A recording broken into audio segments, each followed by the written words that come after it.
नमस्कार, evening bulletin मध्ये तुमचं स्वागत। घडलेल्या सविस्तर बातम्या पाहण्या अगोदर नजर टाकूयात महत्त्वाच्या हेडलाईन्सवर।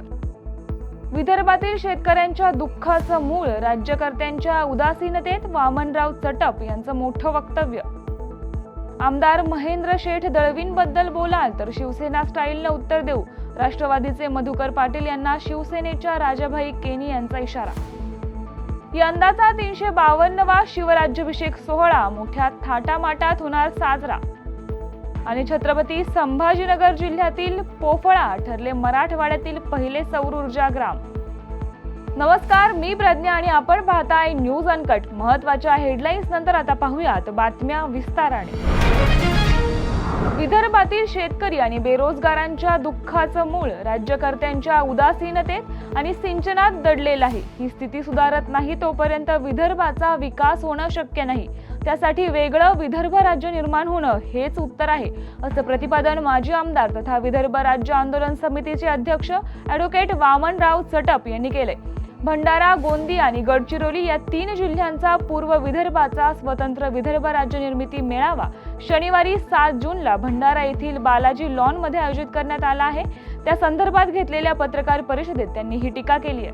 विदर्भ राज्य आंदोलन समितीने 120 वर्षापासून सुरू असलेली स्वतंत्र विदर्भ राज्याची मागणी कायम निकाली काढण्याचा निर्णय घेतला आहे आणि त्या निमित्ताने इथल्या शेतकरी आत्महत्या, कुपोषण, प्रदूषण, कमी झालेले लोकप्रतिनिधी आणि नक्षलवाद या सोशिओइकॉनॉमिक प्रश्नावर सगळी चर्चा व्हावी आणि पूर्व विदर्भातल्या सगळ्या जिल्ह्यांमध्ये या आंदोलनाचा सहभाग वाढावा आणि यांनाही वास्तवता माहीत व्हावी म्हणून 7 जूनला आम्ही बालाजी लॉनला साईबाबा मंदिराच्या बाजूला एक पूर्व विदर्भाचा मेळावा ठेवलाय आणि म्हणून त्या संदर्भातली ही प्रेस आहे। आपल्या मार्फत तो निरोप जनतेपर्यंत जावा म्हणून आम्ही हे केलंय आणि आम्ही ठरवलंय की महाराष्ट्राचं राज्य बुडलं आहे।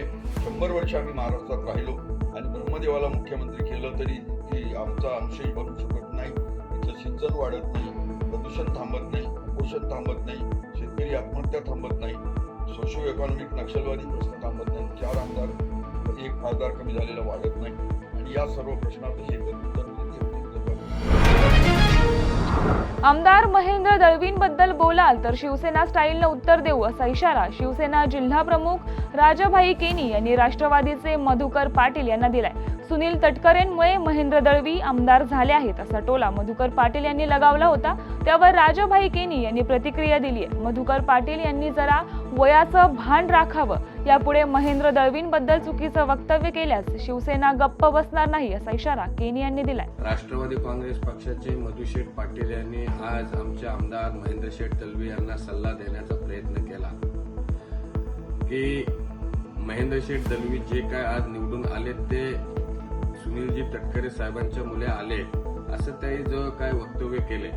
परंतु मी मधुशेठ पाटील यांना सांगू इच्छितो की महेंद्र शेठ दळवी हे सुनील तटकरेंच्या मुले निवडून आलेत नाही, तर सुनील तटकरे साहेब हे महेंद्र शेठ दळवी यांच्या मुले निवडून आले। कारण 39,000 मतांचा लीडिंग हा अलिबाग मुरुड विधानसभा मतदारसंघातून दिले की आम्ही आता सर्व जिल्ह्यात आदेश दिला, आम्ही आता वार करणार, हे करणार, ते करणार, ह्या बडायक्या आम्ही मग काय शिवसैनिकांनी काय गांडू गोल्या खाल्ल्यात? आम्ही आदेशाची आम्ही वाट बघत नाही कोण काय करेल ना। आमचा एक आदेश, आमचा एकदा पक्षाचा आदेश निघाला की शिवसैनिक काय आहे, शिवसेना स्टाईल काय आहे ते आम्ही लवकरच दाखवून देऊ। त्यामुळे मधुशेठ तुम्ही आमचे म्हणजे वयस्कर तुम्ही आहात, आदरणीय आहात, पण जे तुम्ही सल्ला देताना आपण पाठी काय केलेला आहात याची पण आठवण करून देऊ नका। छत्रपती शिवाजी महाराज यांचा 352वा शिवराज्याभिषेक सोहळा यंदा केवळ महाराष्ट्रापुरता मर्यादित न राहता जगभरातील 62 देशांमध्ये ऐतिहासिक आणि सांस्कृतिक थाटात साजरा होत आहे। आम्ही मावळे, आम्ही पुणेकर आणि श्री छत्रपती शिवाजी महाराज आंतरराष्ट्रीय परिवार यांच्या संयुक्त विद्यमाने हा भव्य उपक्रम राबवण्यात आलाय। या सोहळ्याची सुरुवात शिवनेरी किल्ल्यावरून छत्रपती शिवाजी महाराज पालखी सोहळ्यानं झाली। यानंतर पुण्यातील लाल महाल येथे 352 महिलांच्या हस्ते महाआरती आणि औक्षण करण्यात आले। छत्रपती संभाजीनगर जिल्ह्यातील पोफळा हे मराठवाड्यातील पहिलं सौर ऊर्जा ग्राम ठरले. एन्ड्युरन्स टेक्नॉलॉजीज लिमिटेड या संस्थेनं आपल्या सामाजिक उत्तरदायित्व निधीचा विनियोग करून पोफळा हे गाव संपूर्ण सौर ग्राम केले. संपूर्ण गाव सौर ऊर्जेचा वापर करून आपली विजेची गरज भागवत आहे, असं हे मराठवाड्यातील पहिलंच गाव ठरलंय. एप्रिल महिन्यापासून हे संपूर्ण गाव सौर ऊर्जेवर शिफ्ट झाले, अशी माहिती एन्ड्युरन्सच्या सामाजिक उपक्रम विभागाचे सहाय्यक व्यवस्थापक उदय दुधगावकर यांनी दिली आहे. एन्ड्युरन्स टेक्नॉलॉजीज लिमिटेड ही कंपनी संभाजीनगर जिल्ह्यामध्ये आपल्या CSRच्या माध्यमातून ग्रामविकास प्रकल्प आणि कौशल्य विकास प्रकल्प राबवते. या ग्रामविकास प्रकल्पाचाच एक भाग म्हणून संभाजीनगर जिल्ह्यातील पोफळा या अतिदुर्गम भागात असलेल्या गावाला 100% सौरग्राम बनवण्याचे काम कंपनीने ठरवले आणि गावकऱ्यांच्या सहकार्याने हे काम पूर्णत्वास नेले. या गावातील प्रत्येक घरावर सौर ऊर्जेचं पॅनल बसवून या गावाला सौर ग्राम म्हणून कंपनीने निर्माण केले आहे. या प्रकल्पाचाच एक भाग म्हणून या गावात सौर पथदिवे तसेच येथील शाळा ही सुद्धा सौर ऊर्जेवर चालणारी शाळा बनवली आहे. तसेच याच प्रकल्पाचा एक भाग म्हणून संभाजीनगर जिल्ह्यामध्ये आजपर्यंत कंपनीने अतिघनदाट जंगल प्रकल्पांतर्गत 4,79,000 झाडे लावून या वर्षीपासून पुढे दरवर्षी 4,00,000 झाडे संभाजीनगर जिल्ह्यात लावण्याचे ठरवलेले आहे. जागतिक अनिश्चिततेच्या पार्श्वभूमीवर अर्थव्यवस्थेच्या स्थितीचा आढावा केंद्रीय अर्थमंत्री निर्मला सीतारामन येत्या 10 जून रोजी सर्व वित्तीय नियामकांच्या प्रमुखांसह घेणार आहेत. वित्तीय स्थिरता आणि विकास परिषदेची ही बैठक मुंबईत पार पडणार आहे. यासह बुलेटिनमध्ये घेऊयात एक छोटीशी विश्रांती. कुठेही जाऊ नका, पाहत रहा न्यूज अनकट.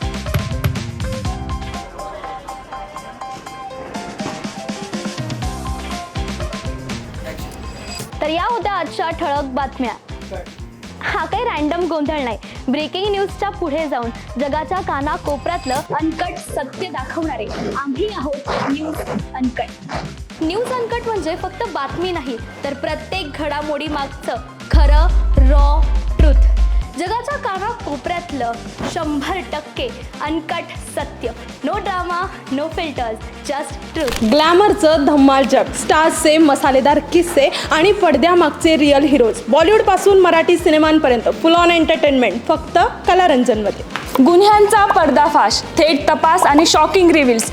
क्राईम कनेक्शन जाणून घ्यायचंय? मग पहा न्यूज अनकटचा क्राईम रिपोर्ट.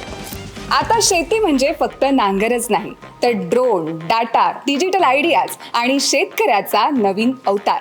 पहा कृषी विश्व, प्रगतीची एक नवी दिशा.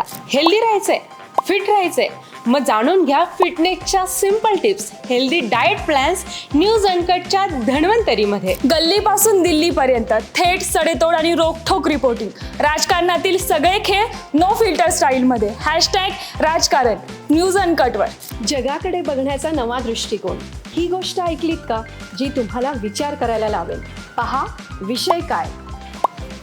शेवटच्या क्षणाचा थरार, मैदानावरील धमाल, खेळाडूंचे किस्से आणि बरंच काही. क्रीडा विश्वमध्ये सर्व काही. प्रत्येक बातमी, प्रत्येक विषय, प्रत्येक घटना थेट तुमच्यापर्यंत. No filter, no biasness. बातमी जशी आहे तशीच दाखवणार. आणि आता एक बिग अपडेट.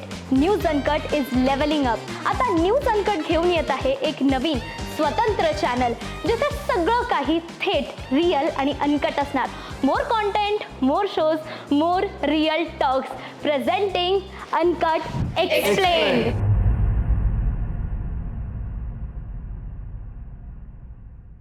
विश्रांतीनंतर सर्वांचं स्वागत. पाहूयात उर्वरित काही महत्त्वाच्या घडामोडी. पांढरे शुभ्र वस्त्र परिधान करून डोक्यात टोपी, हातात टाळ आणि मुखात जय हरी विठ्ठलाच्या गजरात भंडाऱ्यातील सद्गुरू जोग महाराज गुरुकुल निमगाव येथे सर्वांगीण बाल सुसंस्कार शिबिर मोठ्या उत्साहात पार पडले. हे शिबिर खऱ्या अर्थानं बालकांसाठी आयुष्याला दिशा देणारं ठरल्याचं पालक व नागरिकांकडून बोललं जातंय. 17 मे ते 1 जून पर्यंत घेण्यात आलेल्या या शिबिरात जवळपास 150 बालक मोठ्या उत्साहात सहभागी झाले होते. शिबिरादरम्यान तीर्थक्षेत्र आंभोरा येथे बालकांची दिंडी वारी सुद्धा नेण्यात आली आहे. गोंदिया विधानसभा क्षेत्राचे आमदार विनोद अग्रवाल यांनी आपल्या वाढदिवसानिमित्त जवळपास 50 दिव्यांग बांधवांना ई रिक्षाचं वाटप केले. अग्रवाल यांच्या चाहत्यांनी रक्तदान करून वाढदिवसाच्या शुभेच्छा दिल्यात. गोंदियाच्या लकी लॉन या ठिकाणी त्यांचा वाढदिवस साजरा करण्यात आला. यावेळी चाहत्यांनी मोठी गर्दी केली होती. ई रिक्षाचं वाटप केल्यानं दिव्यांग बांधवांनी आमदार विनोद अग्रवाल यांचा आभार मानले. सध्या महाराष्ट्रात मुसळधार पाऊस पडत असून रायगड जिल्ह्यातही मुसळधार पाऊस पडतोय. खंडाळा घाटात कधी ऊन, कधी पाऊस तर कधी धुके पसरत असल्यानं पर्यटक याचा मनसोक्त आनंद घेत आहेत. त्यातच काल सायंकाळी खोपोली शहरावर धुक्यानं चादर पांघरल्यानं या धुक्यात खोपोली हरवल्याचं पाहायला मिळाले. पर्यटकांनी धुक्यात हरवलेली खोपोली कॅमेऱ्यात कैद करण्यासाठी गर्दी केली होती. यासह बुलेटिनमध्ये घेऊयात एक छोटीशी विश्रांती. कुठेही जाऊ नका, पाहत रहा न्यूज अनकट. चला करूया माणुसकीचा हा नाट्य जागर. चला करूया जागर स्वतःमध्ये आणि सगळ्यांमध्ये माणूस शोधण्याचा. चला जागराला जागराला या हो, जागराला या हो, जागराला या तुम्ही, जागराला या माणुसकीच्या जागराला या हो, जागराला या तुम्ही, जागराला या. थिएटर ऑफ रिलेव्हन्सच्या कलाकारांचा हा नाट्य जागर येतो लवकरच आपल्या भेटीला न्यूज अनकटवर. विश्रांतीनंतर सर्वांचं स्वागत. पाहुयात उर्वरित काही महत्त्वाच्या घडामोडी. छत्रपती संभाजीनगरच्या पैठण-मुंगी रोडवरील जुना दादेगाव रस्त्याचं मुख्यमंत्री ग्राम सडक योजनेच्या अंतर्गत नुकतंच डांबरीकरण करण्यात आलं होतं. मात्र नुकताच तयार करण्यात आलेला हा रस्ता निकृष्ट दर्जाचा असल्याचं समोर आलंय. हा रस्ता केवळ हातानंही उखडत असल्यानं डांबरी रस्ता तयार करणाऱ्या संबंधित ठेकेदार आणि साईट इंजिनियर यांच्या कामावर प्रश्नचिन्ह निर्माण झालंय. याबाबत परिसरातील नागरिकांकडून तीव्र नाराजी व्यक्त होत आहे. जिल्हाधिकाऱ्यांनी या कामाची पाहणी करून संबंधितांवर कठोर कारवाई करावी अशी मागणी नागरिकांतून केली जाते. कोल्हापुरातील बागल चौक इथे आज स्थानिक गुन्हे अन्वेषण शाखेच्या पोलिसांनी सापळा लावून 2 मोटारसायकल चोरट्यांना अटक केली आहे. फिरोज यरगट्टी आणि इरफान खान अशी अटक करण्यात आलेल्या चोरट्यांची नावं आहेत. दरम्यान या चोरट्यांकडून 11 मोटारसायकलींसह 8 लाखांचा मुद्देमाल पोलिसांनी जप्त केलाय. शिवाय मोटारसायकल चोरीचे 11 गुन्हेही उघडकीस आणण्यात पोलिसांना यश आलं असून त्यांच्याकडून आणखीन चोरीचे गुन्हे उघडकीस येण्याची शक्यता आहे. गांजा विक्री प्रकरणी आळंदी पोलिसांनी एका तरुणाला अटक केली आहे. ही कारवाई आळंदी येथे करण्यात आली. आकाश मांगीलाल राठोड असं अटक करण्यात आलेल्या तरुणाचं नाव आहे.